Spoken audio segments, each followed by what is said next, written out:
오늘 또 주신 말씀 가운데 하나님의 음성을 듣고 또 기도하는 이 밤이 되시길 축원합니다. 오늘 주님께서 주신 이 데살로니가서 3장 이 3절의 말씀 보니까 아무도 이 여러 환난 중에 흔들리지 않게 하려 합니다. 어떤 환난으로 되어 있습니까? 여러 환난으로 되어 있습니다. 여러 환난 앞에 어떤 단어가 붙어 있어요? 이라는 단어가 있어요. 이것은 현재적 시험입니다. 현재 우리에게 다가오는 여러 가지 환난이다.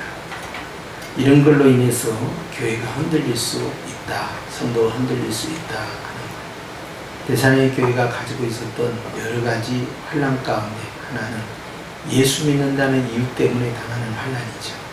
그래서 유대인으로부터 공격도 있지만 또한 이제 그 데살로니가 지역 안에 다른 종교를 믿고 있는 사람들로부터의 도전, 특별히 로마에 의해서 다가오는 이 핍박, 이런 것이 같이 있는 거예요. 그리고 또 있습니다. 그 밑으로 내려가면 7절에 있는 말씀인데요. 7절에 보니까 이러므로 형제들아 우리가 모든 궁핍과 환난 가운데서 그랬어요. 어떤 단어가 추가됐습니까? 궁핍이라는 단어가 들어있어요. 그건 뭐예요? 물질적 어려움이에요. 당시의 초대교회 성도들이 가난한 사람만 다닌 게 아니에요. 그럼에도 불구하고 예수님을 믿는 공동체로 들어가게 되면 정직하게 살아야 되잖아요. 그러니까 재물을 어떻게 하면 이윤을 남기느냐에 집중하지 않고 내가 어떻게 살 것이냐를 집중하는 거예요. 하나님 보시기에. 그러다 보니까 정직해야 되잖아요. 그리고 공정해야 돼요. 모든 일들이. 그러다 보니까 속여먹을 수가 없잖아요. 사업하는 사람도 그렇고 또 이제 농사를 짓는 사람도 마찬가지고. 그렇기 때문에 항상 정직한 가운데서 그들이 해야 할 일을 찾다 보면 제한될 수밖에 없고요. 또 뇌물을 쓰지 않죠. 또 이제 그들이 술 취하지 말라는 말씀을 이미 받았기 때문에 이제 자기와 함께하는 이런 세상적인 이 사업, 비즈니스 관계자들과 함께 술을 먹는다든지 뇌물을 쓴다든지 일을 할 수가 없는 거예요. 그렇게 되면 어떻게 됩니까? 결국 사업이 제한이 되는 거죠. 그래서 여러 가지 면으로 이들이 예수님을 믿는다는 것 때문에 스스로를 제한시키고 또 사회로부터 또 도전이 들어오는 거예요. 이런 속에서 물질적 어려움은 바로 현실에 다가오는 것이죠. 그런데 이들도 다 부양 가족이 있음에도 불구하고 그럼에도 불구하고 더 좋은 길을 선택한 거예요. 그것은 배고픈 길이죠. 그런데 그 배고픈 길에 대해서 그들이 후회하지 않았다는 사실입니다. 특별히 데살로니가 교회는 어느 교회 못지않게 환난과 이 핍박, 도전으로부터 잘 견디는 대표적 교회 가운데 하나입니다. 그래서 주님께서 이들에게 위로해 주시기 위해서 소망을 이야기해요. 소망은 미래 사건입니다. 그 가운데서 아주 궁극적 소망을 설명하시는데 그것이 바로 재림에 관한 것이에요. 주님이 속히 오시는데 어떤 모습으로 오실 것이다. 어떻게 너희에게 다가오실 것이다. 그래서 이 데살로니가 전후서에는 예수님의 재림과 관련된 내용들이 들어있는 것이죠. 주님이 이런 걸 통해서 위로를 해주시는 것은요, 이들이 그만큼 이제 힘든 과정을 지나가고 있다는 것을 또 보여주는 것이에요. 전혀 힘들지 않는데 주님이 소망을 계속 강조하지 않습니다. 소망을 강조한다는 것은 굉장히 많이 힘들다는 거예요. 그래서 3절에 있는 것처럼 이 여러 환난 중에 흔들리지 않게 하려 합니다. 흔들릴 만한 충분한 외적 환경이 다가오고 있다는 것을 그대로 바울이 설명하고 있는 것이죠. 사실 초대교회 성도들이 당한 그런 어려움들을 우리가 당하고 있는 것과 좋게 비교를 할 수가 없는 거죠. 우리는 정말 천국 같은 삶을 살고 있는 거예요. 예수 믿는다고 해서 우리가 불편할 게 하나도 없어요. 그리고 이제는 옛날 7, 80년대에는 그래도 예수 믿는 사람이 정계나 재계에 진출하는 일이 그렇게 많지 않았지만 지금은 굉장히 많습니다. 그럼에도 불구하고 교회의 힘은 약해졌다는 사실이에요. 그것이 문제인 거예요. 그래서 환난 가운데에서 흔들리는 이러한 외적 환경이 내부적인 결속은 더 강화를 시켰는데 오늘날에 있어서는 풍성함에도 불구하고 내부적인 결속은 더 떨어져 버린다는 거예요. 이 문제죠.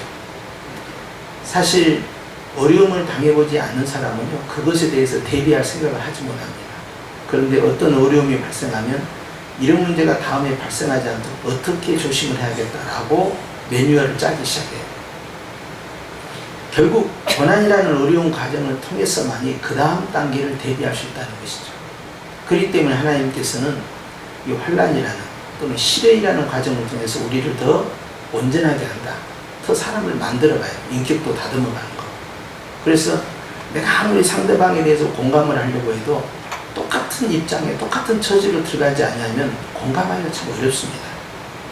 내가 자식을 잃어본 경험이 있어야 되고 내가 부모를 잃어본 경험이 있을 때 그 사람과 함께 대화하면서 공감대가 빠르게 형성돼요. 상대방의 마음을 열어요. 그런데 그렇지 않을 때는 공감하는 데 한계가 있어요. 예수님께서 왜 인간의 몸으로 오셨겠어요? 하나님께서는 우리와 공감을 늘 잘하시죠. 또 우리의 마음을 창조하신 분도 하나님이시고, 그럼에도 불구하고 예수님께서 직접 오시면서 어떻게 공감을 했습니까? 그 히브리서에 나와 있는 내용에 시험을 받으신 그가 또한 시험받는 우리를 친히 도우신다는 거예요. 그것은 우리의 삶을 그대로 공감하신다는 것이에요. 자, 하나님 이치에 있어서 충분히 공감할 수 있음에도 불구하고 인간의 몸으로 와서 우리의 삶을 공감하시고 우리의 삶을 도와준다는 것은, 그것은 하나님을 위해서 필요한 것이 아니라 우리를 위해서 필요한 것이죠. 결국 바울이 온갖 고난을 다 당하고 있는 입장에서 데살로니가 교회가 당하고 있는 이 어려운 문제에 대해서 누구보다도 공감할 수 있는 인물이라는 것이죠. 그러면서 내가 디모데를 너희에게 보냈다 라고 강조하며, 환난 가운데서 중요한 건 뭐냐? 흔들려서는 아니 된다는 거예요. 흔들림이 어디서부터 오느냐? 마음에서부터. 마음이 무너지기 시작하는 거예요. 여러 생각이 들어오고 여러 감정이 나타나는데요, 작은 균열부터 큰 균열까지, 그것도 일관적으로 나타나는 게 아니에요.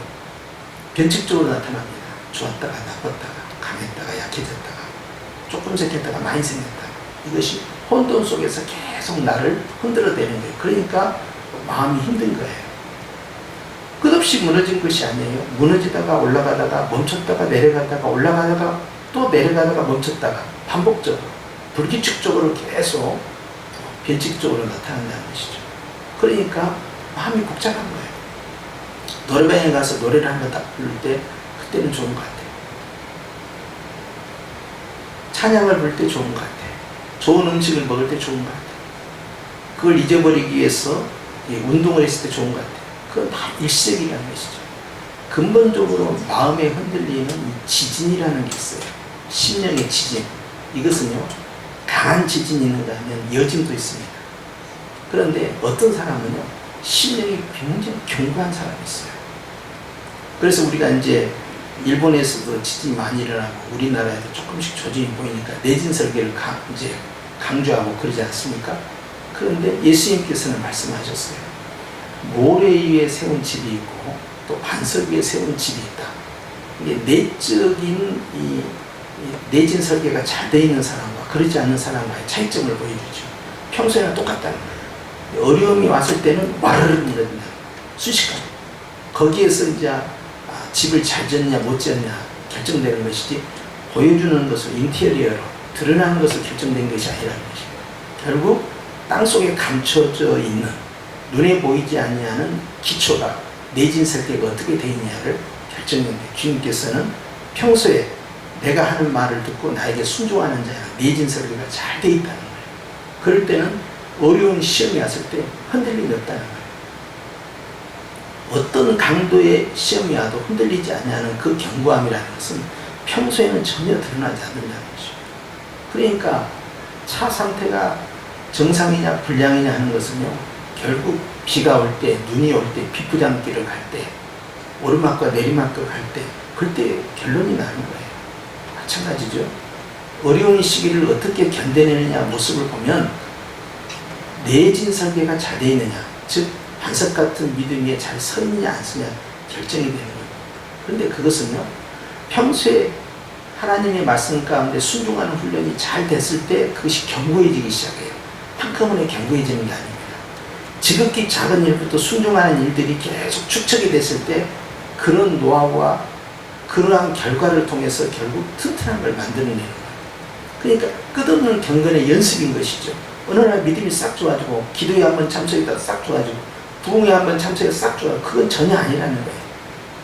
그것은 나의 주의를 바꿔줄 수는 있지만 근본적 내 내면에 이 기초석을 세우는 일에 있어서는 평소에 끊임없는 작업들이 필요하다는 거예요. 기도를 한번 쉬기 시작하잖아요. 계속 쉽니다. 기도의 은사를 받은 분들은 기도가 안 될 때처럼 괴로운 게 없고요. 기도 안 할 때처럼 괴로운 게 없어요. 그럼에도 불구하고 기도의 사명을 받은 분들조차도 기도가 멈춰주는 순간에 영과 육의 싸움이 시작됩니다. 그래서 계속 쉬고 싶은 마음이 들어요. 이게 두 마음이 드는 거죠. 기도를 하지 않기 때문에 괴롭고 기도가 안 되기 때문에 괴로우면서 또 계속 이 상태에 머물려고 하는 그런 관성의 법칙처럼 나를 끌고 가는 것이 있어요. 성경도 마찬가지예요. 성경 읽을 때는 좋아요. 그런데 외부적으로 내부적으로 푸시가 돼서 읽는 것과 내가 푸시가 없으니까 뭐 지금 꼭 읽어야 되나 바쁜 일이 있으니까 단일 하겠다 했을 때와는 또 달라지는 거예요. 읽어야 된다는 마음과 그냥 이대로 그냥 가면 어떨까라는 마음이 나를 혼란스럽게 하는 거죠. 그러다 보니까 뭔가 선택을 해야 되고 어떤 것을 결정을 해줘야 돼요. 결국 사도 바울은 내가 내 자신을 쳐서 복종시킨다 그랬잖아요. 그것은 성령님이 나에게 주시는 의지를 동원해서 선한 것을 계속 선택하겠다는 거예요. 그것은 성령의 능력을 힘입어서 내 이성적인 결단들을 계속 내리겠다는 것이죠. 예배를 한번 빼먹으면요 계속 빠지게 돼요. 그러니까 한 번 빠질 때가 어려운 거예요. 두 번은 굉장히 쉬워집니다. 주일성수도 마찬가지예요. 타협이 금방 돼요. 그리고 사람은 본능적으로 타협할 수 있는 그 핑계거리를 막 만들어요. 뭐 인터넷으로 예배 드릴까요? 뭐 모바일도 있는데요.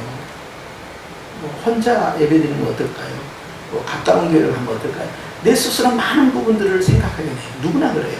그리고 그것을 합리화시키려 해야 되고 그렇게 함으로써 내 자신이 이렇게 해도 괜찮을 거라는 생각을 자꾸 나에게 주입을 시키는 거예요. 왜냐하면 죄책감으로부터 벗어나야 되기 때문에. 그런데 내 영은 탄식한다. 내 영이 탄식한다는 걸 아는 것과 모르는 것은 완전히 다릅니다. 그런데 내 영이 탄식한다는 걸 알 정도면 상당히 영적으로 깨어있는 사람이에요. 이것이 우리에 있어서 이제 경건을 더 부채질하는 것이죠. 오늘 여러 가지 환난 가운데 들어있는 그러한 사람들에 대해서 주님이 주신 말씀은 결과적으로 내 주변은 결코 간단치 않다는 거예요. 어려운 일이 많다는 거예요. 또 이런 말씀도 있습니다. 4절 말씀에 보면 우리가 너희와 함께 있을 때 장차받을 환난을 너희에게 미리 말하였다. 현재적 환난뿐만 아니라 장차받을 환난을 말했는데 그 장차받을 미래의 환난이 지금에 도착했고 그리고 계속적으로 그 환난은 우리 앞에 놓여있다는 사실입니다. 그러면 한 번으로 끝나지 않는다는 겁니다. 내가 지금 이 문제를 해결함으로써 그 다음부터는 해피엔딩으로 쭉 지속되지 않는다는 데 문제가 있다는 사실이에요. 그렇기 때문에 감사는 오늘에 대한 감사예요. 이 문제에 대한 감사예요. 그리고 내가 내일 이겨내야 할 과제는 여전히 남아있고 나는 그것을 위해서 또 움직여야 되고 그리고 나는 그 문제 앞에서 다시 감사를 회복할 수 있는 과정을 또 들어가는 것이에요. 만약 그렇지 않고 더 이상의 나에게 시험과 환난이 없다 그런다면 어찌 될 것 같습니까? 사람은 나태해지기 시작합니다. 나태는 게으름을 만들고요. 게으름은 자기 변명을 만들었어요. 합리화를 시켜요. 그리고 나는 과거 거에만 머물러 있고 미래에 대해서 다가서지 못하는 거예요. 그러니까 신앙이 점점점 메말라가는 것이죠. 어제 물을 나무에 줬다고 해서 내일은 나무에 물을 주지 않습니까? 그럴 수 없는 거죠. 과거에 있는 것이 현재 그리고 미래까지 이어져 가야 되잖아요. 환난은 끝이 없다는 거예요. 야고보 사도가 고백하기를, 물론 이 사도 예수님의 친동생 야고보도요. 야고보서 1장에 너희가 여러 가지 환난을 만날 것이다. 그러나 너희가 온전히 기뻐해야 된다. 정말 너무 이 충돌되는 말씀을 하신 거예요. 여러 가지 시험이 왔는데 어떻게 온전히 기뻐할 수 있겠어요? 정말 이런 말씀이 어떻게 가능하냐는 거예요. 그러면서 이제 그 다음에 이제 3절과 4절에 이제 이걸 설명을 해줘요. 왜 그러냐면 그 여러 가지 시험을 통해서 네가 결국 연단을 받는 거다. 그리고 그것은 네 자신을 인내하게 만들 것이고, 그리고 그 인내는 너를 온전한 사람으로, 성숙한 사람으로 만들어가기 때문에 결과적으로 지금 당하는 여러 가지 시험이 가지고 있는 그 장점을 보아라. 그렇다면 네가 기뻐할 수 있지 않느냐, 이렇게 말씀하는 거예요. 그러면서 하신 말씀이 이 여러 가지 시험을 받는 자들이 온전히 기뻐하는 마음. 야, 하나님이 이런 시험을 주셔서 나를 연단시키시고 나를 훈련시키시고 나를 인내케 하셔서 결국 나를 크게 들어쓰겠구나, 또는 나를 더 성숙시키겠구나, 이렇게 믿음이 있는 사람이 하나님 앞에 지혜를 구하라. 이 지혜는 시험을 이길 수 있는 지혜.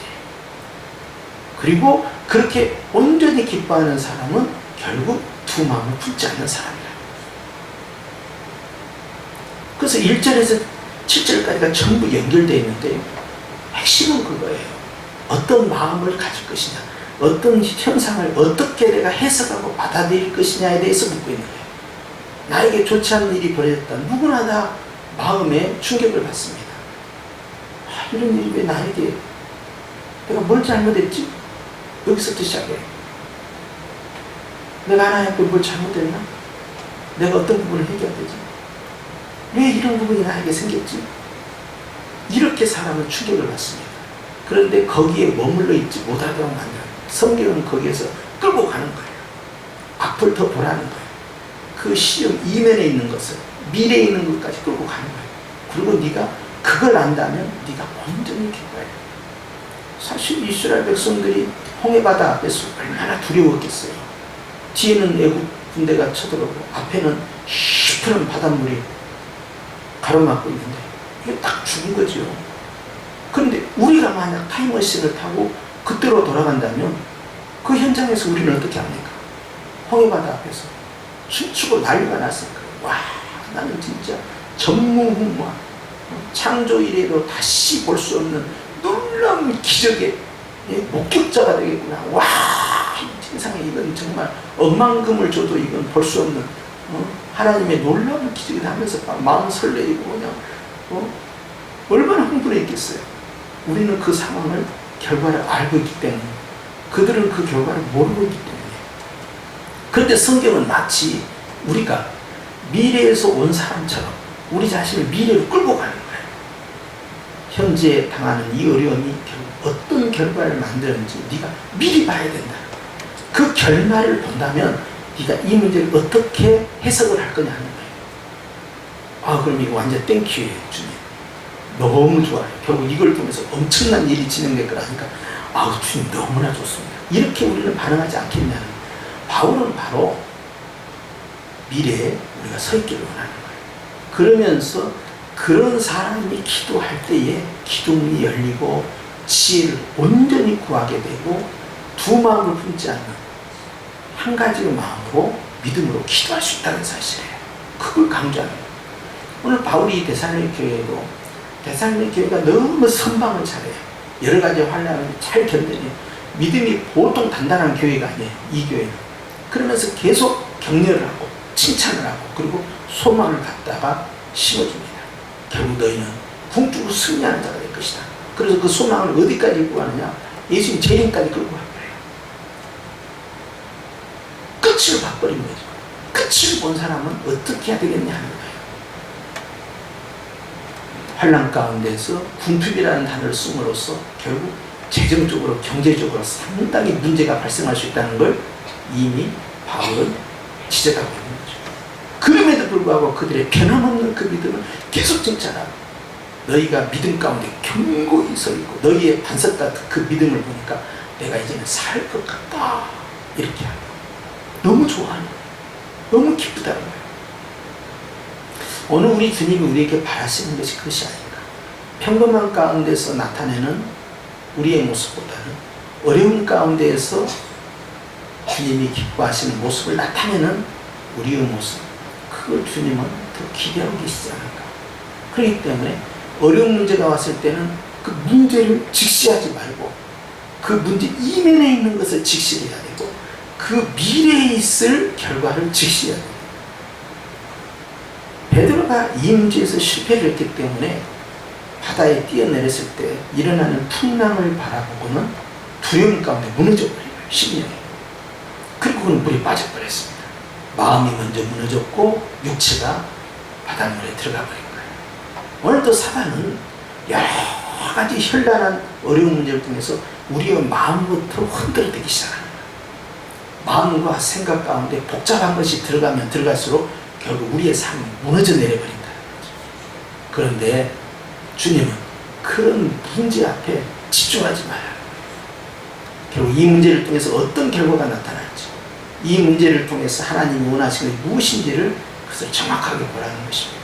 그런데 이것이요, 지극히 작은 일부터 연습하지 않으면요, 막상 큰 문제가 벌어지잖아요. 그럼 아무 생각도 안 나요. 머리가 하얘져 버린 거예요. 또 남의 문제를 해석할 때는 그게 쉬워요. 아이고 김 집사 집안에 그런 일이 어려운 문제가 있다면서.